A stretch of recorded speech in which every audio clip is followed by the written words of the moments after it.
माझा ऑडिशन. मी शाळेतच आहे सर. फरक एवढा आहे की हातात पुस्तकाऐवजी तिरंगा आहे. मला फक्त 2 मिनिट द्या सर. आज तुम्ही सर्व विचार करत असाल मी हातात तिरंगा का घेऊन आले. माझ्या रिसेसतून माझ्या वडिलांनी हा तिरंगा हातात दिला आणि म्हणाले जा लढ, फाईट आउट शिरीष. पण आपण लढायचं कुणाशी? इंग्रजांसोबत? तर नाही, ही लढाई आपल्याला स्वतःशी लढायची आहे. इंग्रजांनी आपला देश लुटून स्वतः देश समृद्ध केला आणि भारताला गुलाम बनवला.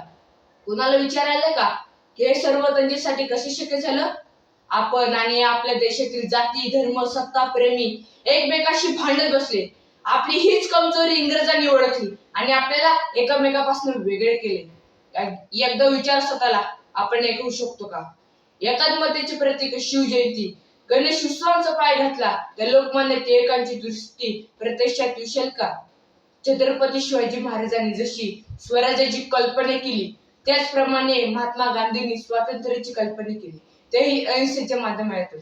लाला लजपत राय, बिपिन चंद्र पाल, शहीद भगत सिंह, सुखदेव आणि राजगुरू सारखे हुतात्म्याचे बलिदान व्यर्थ जाऊ देणार नाही.